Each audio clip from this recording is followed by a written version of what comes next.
Welcome back to Seamless Journeys. This is part 2 of my Hampi video. In part 1, we covered the Lakshmi Narsimha and the Badavalinga, the Sri Krishna temple and bazaar, the Kadle Kalu Ganesha, the Sasve Kalu Ganesha, and all the temples and structures on the Hemakuta hills. Now if you have missed part 1, I suggest you view it before continuing with this part 2. Our hearts were still wandering around the beautiful cluster of temples on Hemakuta. Strolling around, we tried to soak in as much as possible. It was sad to see such beautiful 1000-year-old creations simply lying abandoned, yet worthy of a visit by millions. The edge of the hill stood overlooking a field rich in banana plantation. After spending quality time, we walked the length enjoying aerial views of the VIRUPAKSHA temple to get to a gated entrance, which opens up to a narrow downward leading pathway directly taking us to the VIRUPAKSHA temple complex. We walked down the lane leading from the temple tower and turned into a local market where our vehicle was parked. It was lunchtime. We had carried food and water from our accommodation that morning. It was way past noon and time for a break. After some good food and rest, we were back in action. Taking a right at this gate, we walked away from the VIRUPAKSHA temple, covering the entire VIRUPAKSHA bazaar to get to the other end of the street. Running for about a kilometer in length, the bazaar showcases old pavilions, two-storied buildings, strong centuries-old symmetrically decorated pillars on either side of a wide road. Just to imagine that gold, silver and precious metals along with other articles were sold here once upon a time gave me goosebumps. The road ends on the eastern side at the foot of the Matanga hills. A left portion of the bazaar here today houses the Hampi police station. A beautiful central stage can be found here that was probably used for public speeches and performances. Walking past the central stage, we got to the Yaduru Basava.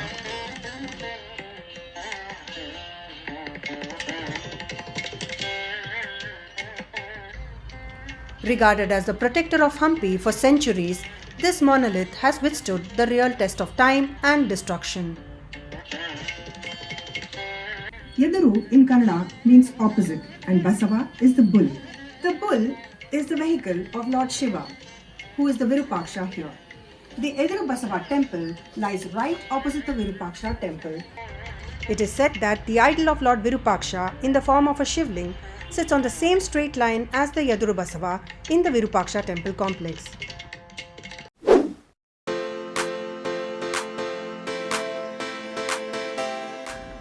Next to the Yaduru Basava are a wide set of steps running up the Matanga hill. The hill is named after Matanga Muni, a sage or rishi who lived here as per stories from the Ramayana.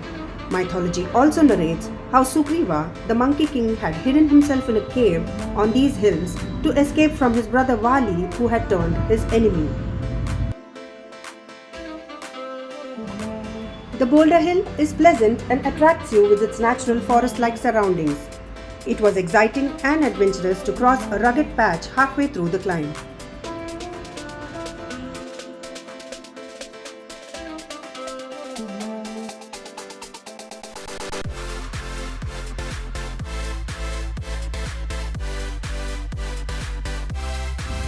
In about 8 minutes' time, we reached a small Hanuman temple.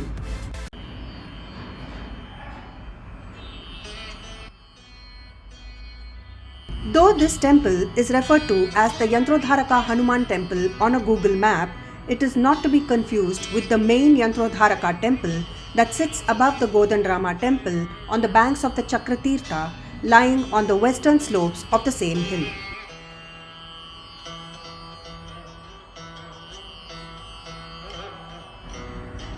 Carved out on one of its walls is a beautiful Hanuman, and apparently prayers are offered here daily. From the Hanuman temple, you can get faint views of the Veerabhadraswamy temple sitting on the Matanga hills. This is also the sunset point on Matanga. Due to shortage of time, we couldn't climb upward further. However, let me quickly show you the interesting pathway that leads to the start point of this beautiful climb. Once you spot a massive temple in front of you, take a right at the junction and keep moving forward. You're sure to get there in about a minute or two. If you feel fit and have the time, I suggest you pursue the climb. It roughly takes about 30 minutes to climb to the top. The massive temple, what you saw here all along to your left, is the Achyutaraya temple.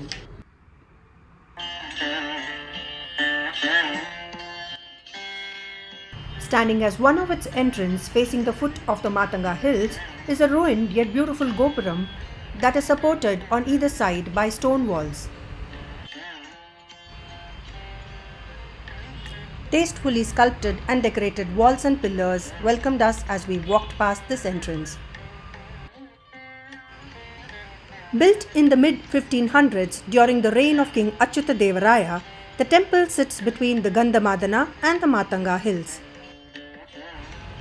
It is a solid example of grandeur simply oozing out of the Vijayanagara style of architecture. It was considered as one of the last magnificent structure built before the downfall of the entire empire. Intricately sculpted pillars adorn the high-risen veranda lining the entire inner courtyard. The main shrine had worshipped Lord Mahavishnu in the form of Tiruvengalanada, and the sub-shrine had worshipped Goddess Mahalakshmi. However, the idols are missing today. Silence fills our ears as these shrines lie completely abandoned. The ruined walls and sculptures, burnt and broken roofs, towers and gopurams are proof that this temple underwent violent and barbarous destruction.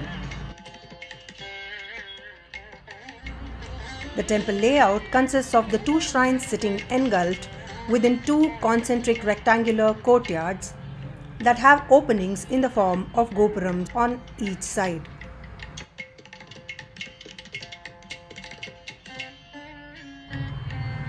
We spent quality time discovering each of these entrances and what they had to offer. The ruins and the sights that we saw were really heartbreaking. Spending a couple of hours within this temple premise is well worth your time and a great learning.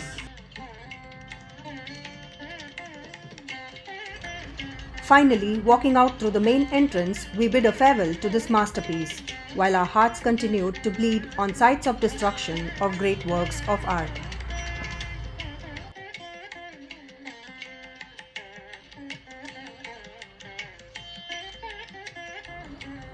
We were once again smitten by the ruined face of the main entrance belonging to the outer courtyard. Out through that entrance, we found ourselves in the Achyutaraya Bazaar, popularly known as the Sule Bazaar. While the word Sule in Kannada means a prostitute, it is said that beautiful women dancers stood here at every nook and corner, enticing men, therefore giving this bazaar its name. By now, we had noticed the striking similarity in the format of construction. Every big temple had a bazaar leading to it and a water tank attached to it. We learnt that the water tank that supplied water exclusively for temple purposes was called the Pushkarni. We moved towards the Pushkarni that was attached to this bazaar.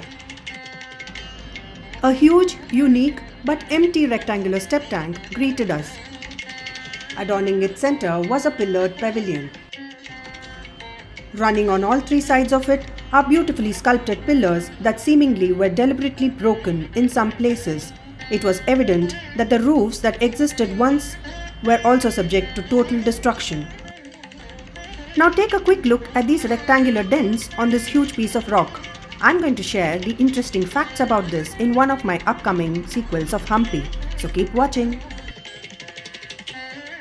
Walking away from the water tank, we reached the end of the Bazaar street to get to the Varaha temple. At the junction which you can see here, you have the option to take a left and reach the water body called the Chakra Tirtha, where the Godandarama temple lies. However, we decided to visit the Varaha temple and other temples sitting on the Gandhamadana hills before getting to the Chakra Tirtha. The term Varaha means a boar which was the emblem of the then royals. This royal emblem was carved on the eastern gates of this temple, therefore giving the temple its name. This 13th century creation sadly has lost most portions of its walls to enemy destruction. All you have is a visible main entrance and a central shrine apart from patches of broken walls. The presence of a Nandi in the inner sanctum sitting right opposite a missing idol is proof that this was indeed a Shiva temple.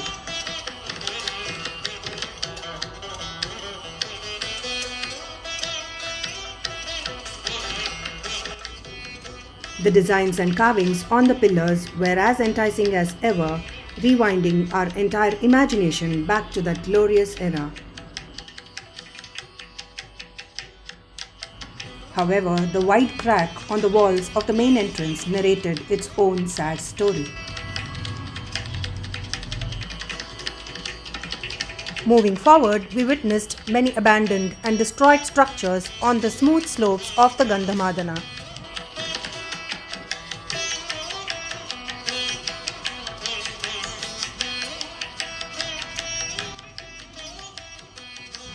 To feed our curiosity, we got into one such temple and were aghast by the amount of destruction it had undergone.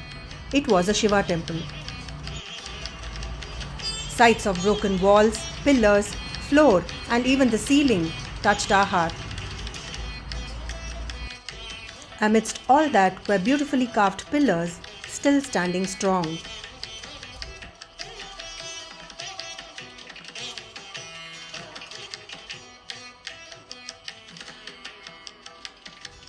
We finally got to the awe-inspiring Jain-style temple on the Gandhamadana.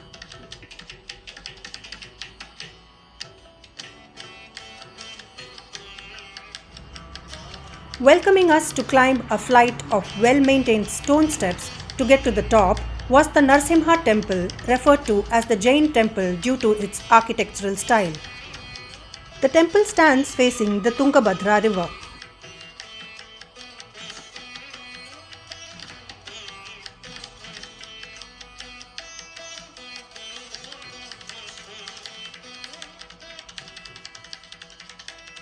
At the entrance was a beautifully carved Garuda, the vehicle of Lord Mahavishnu, and a Jain-style roof.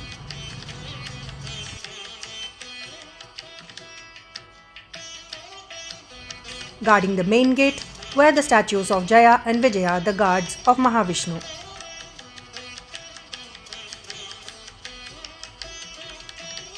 All we could spot here was a corridor or a mantapa, while the inner sanctum was nowhere in sight. What looked like an inner sanctum lay hidden behind these pillars at a corner. Or was it the entry or access point to the main shrine that stood on a floor above? We do not know. On second thoughts, we probably had to go around this corridor to get to the shrine on the top. That thought never struck us at that point. Hidden above was a rectangular, tank-like structure that was probably used to store water. There was no access to the shrine from this point. After admiring the Jain-style roof from a close distance, we returned.